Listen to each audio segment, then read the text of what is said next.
এবং তারা এখানে ইলেক্টেড হয়ে এসেছে। এখন আমরা কেন বলছি এটা ঋণ খেলাপিদের সংসদ? এখন যদি সংসদে এতগুলো ঋণ খেলাপি থাকে তাহলে এই সংসদকে তো ঋণ খেলাপিদের সংসদ বলবে, বা সরকার দলীয় লোকেরা যারা মেজরিটি 2/3 মেজরিটি করেছে তারা ঋণ খেলাপিদের সংসদে নিয়ে এসেছে, এটা সাধারণ মানুষ এটা স্বাভাবিকভাবেই বলবে।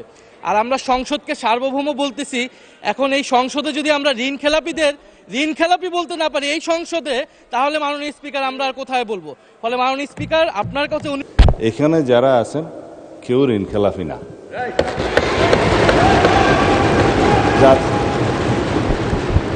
ঋণ খেলাপি হয়ে কে সংসদ নির্বাচন অংশগ্রহণ করতে পারে না, সেইখানে ঋণ খেলাপিদের সংসদ কি করে হয়?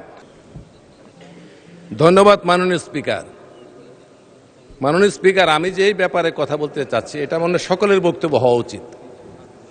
এই সংসদরা সকলেই বলেছেন প্রতিষ্ঠা লগ্নে থেকে যে এই সংসদটা একটা ব্যতিক্রমধর্মী সংসদ।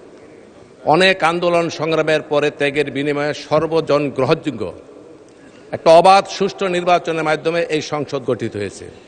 দেশে বিদেশে সম্মানিত হয়েছে, আমরা সম্মানিত হয়েছি, দেশবাসী সম্মানিত হয়েছে। বিগত অনেকগুলি বছর ভোটারবিহীন নির্বাচনের মাধ্যমে সংসদ কলুষিত করা হয়েছে।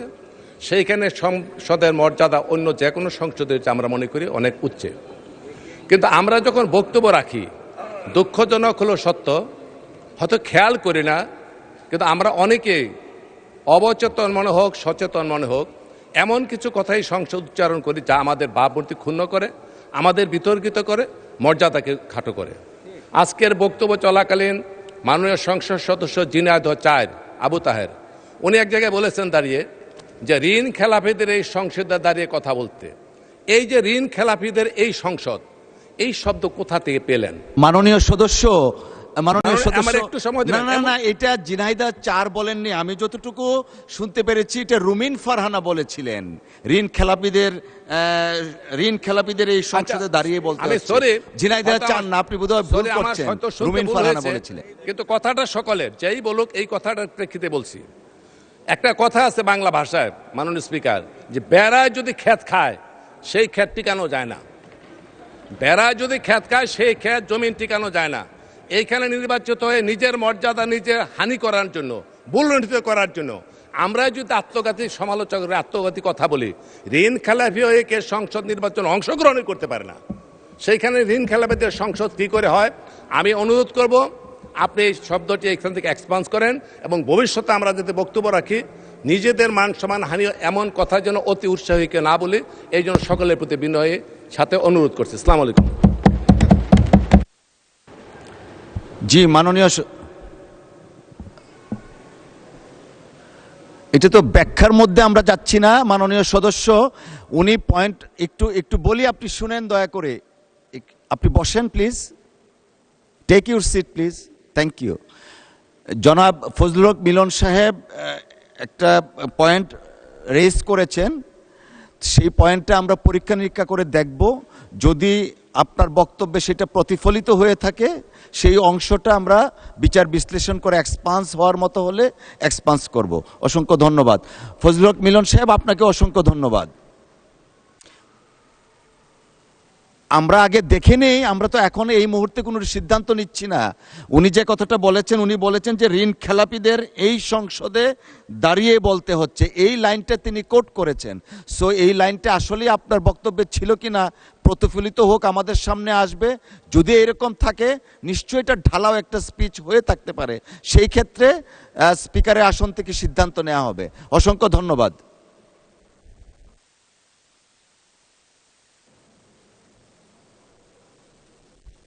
আবার আমাদের তো সময়ও কম মাননীয় চিফ হুইপ। জি 1 মিনিট দেওয়া হলো আপনাকে, বলেন। মাননীয় স্পিকার, এখানে কিন্তু আমরা নির্বাচনের আগেও ঋণ খেলাপিদের বিরুদ্ধে কথা বলেছি, ঋণ খেলাপিদের নমিনেশন দেওয়া হয়েছে। নির্বাচনের পরেও আমি আমার প্রথম অধিবেশনের বক্তব্য এইখানে মাননীয় অনেক সম্মানিত সংসদ সদস্য তাদের কত কত ঋণ খেলাপি রয়েছে সেই সংখ্যা আমি উল্লেখ করি। এখন এই সংসদে যদি আমরা ঋণ খেলাপি বলতে না পারি এই সংসদে, তাহলে মাননীয় স্পিকার আমরা আর কোথায় বলবো? ফলে মাননীয় স্পিকার আপনার কাছে অনুরোধ থাকবে যে যদি এই ধরনের শব্দ বলা হয়েও থাকে সেটা আসলে এক্সপান্ড হওয়ার মতো কোনো বক্তব্য নয়, বরং যারা ঋণ ধন্যবাদ মাননীয় চিফ হুইপ। মাননীয় স্বরাষ্ট্রমন্ত্রী মহোদয় কিছু বলতে চাচ্ছিলেন?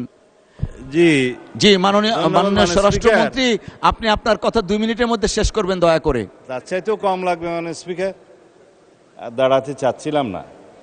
এই মহান জাতীয় সংসদকে আমরা জাতীয় সংসদের সকল সংসদ সদস্যদেরকে সম্মান প্রদর্শন করা আমাদের উচিত। আমি শুধু ইন্টারপ্রিটেশনটা দেব, কে কি বলেছেন সেটাতে যাব না। এখানে যারা আছেন কেউ ঋণ খেলাফি না।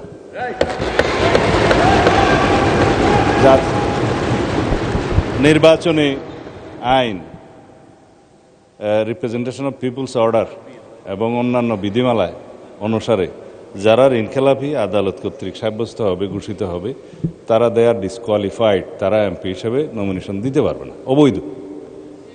নির্বাচিত হয়ে এসছে তার মানে ঋণগ্রস্ত হতে পারে, নট ঋণ খেলাপি।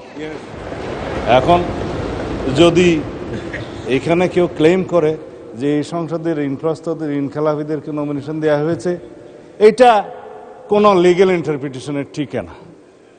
যাদেরকে নমিনেশন দেয়া হয়েছে তাদের মধ্যে কারো কারো বিরুদ্ধে ব্যাংকের মামলা ছিল, অন্যান্য প্রাইভেট পক্ষের মামলা ছিল, সেগুলো ডিসপোজড অফ হয়ে গেছে ইন দ্য হাইকোর্ট।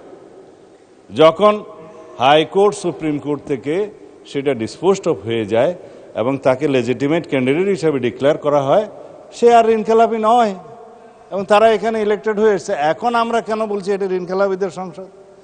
কেউ কেউ ঋণগ্রস্ত হতে পারে ব্যবসা বাণিজ্য করতে যেয়ে, কিন্তু ঋণখেলাপি হিসাবে যে এখানে ডিফেম করা হচ্ছে, it's a defamatory statement, it should be, I think, expunged. Thank you মাননীয় স্পিকার।